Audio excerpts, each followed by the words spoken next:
আমার বিজনেস আইডিয়াটি হলো, আমার কাছে একটা টিনের ড্রাম আর কাগজের ঠোঙা থাকবে, আর আমি বিক্রি করব ঝালমুড়ি। আমি প্রতিদিন 500 ঠোঙা ঝালমুড়ি বিক্রি করার টার্গেট রাখবো। মার্কেটে মুড়ি 50 টাকা কিলো, আমার একদিনের জন্য 10 কিলো মুড়ি চাই। 50 × 10 মানে 500 টাকা। 2 কিলো চানাচুর লাগবে, যার দাম 150 টাকা। 5 কিলো পেঁয়াজ লাগবে, যার দাম 160 টাকা। 4 কিলো শসা লাগবে, যার দাম 240 টাকা। 20টা পাতিলেবু লাগবে, যার দাম 100 টাকা।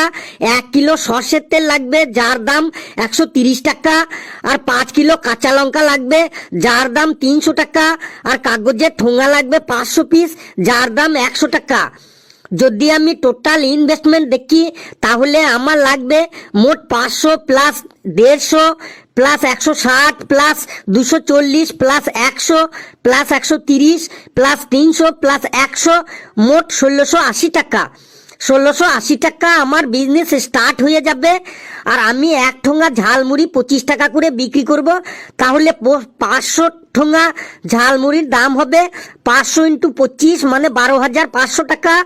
এবার এই 12,500 থেকে যদি আমার ইনভেস্টমেন্ট বাদ দিই, তাহলে হবে 12,500 মাইনাস 1680 মানে 10,820 টাকা। আমার পার ডে লাভ হবে 10,820 টাকা, মানে মাসে তবে 10,820 × 30 মানে 3,24,600 টাকা।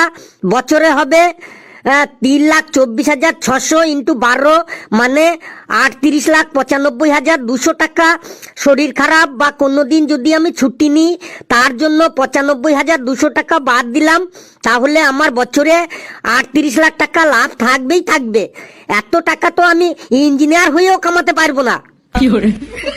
মানে তোর ঘরের লোক এই জন্যই তোকে স্কুলে পাঠায় যে তুই পড়ালেখা করে টিনের ড্রাম নিয়ে ঝালমুড়ি বিক্রি করবি। স্যার, কোন বিজনেসই ছোট্ট নয়, আর কর্মের থেকে বড় কোনো ধর্ম নেই।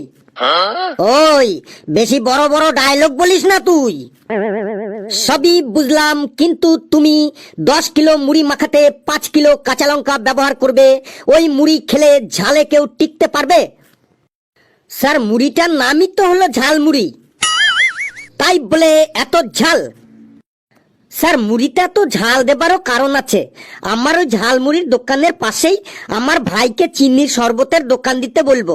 ঝালমুড়ি খেয়েই যখন কাস্টমারদের ঝাললে একদম মুখ জ্বলে যাবে, তখনই ওরা মিষ্টি শরবত খেতে যাবে। আর প্রতি গ্লাস শরবতের দাম হবে 15 টাকা।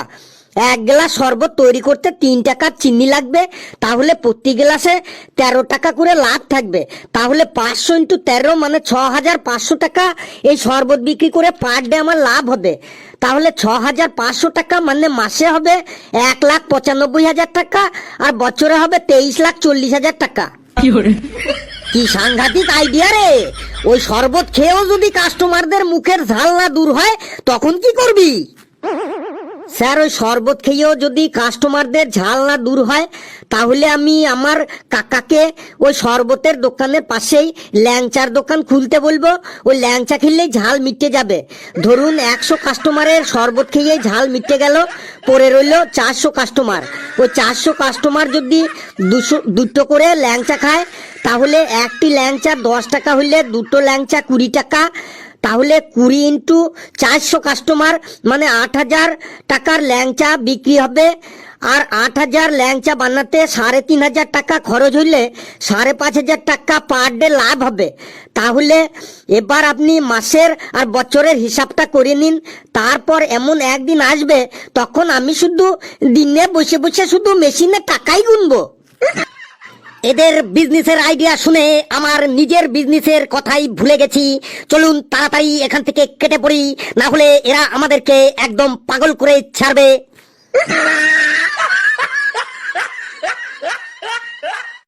বন্ধুরা, ভিডিওটি কেমন লাগলো আপনারা কমেন্টসে জানাবেন। আর ভিডিওটি লাইক করবেন, শেয়ার করবেন যত খুশি, আর চ্যাপেই থাকবেন। আর হাসতে থাকুন, সুস্থ থাকুন। যত বেশি হাসবেন তত বেশি সুস্থ থাকবেন। আর আমার বিজনেস আইডিয়াটা কেমন লাগলো আপনারা অবশ্যই কমেন্টসে জানাবেন। করোড়পতি হতে হবে, করোড়পতি।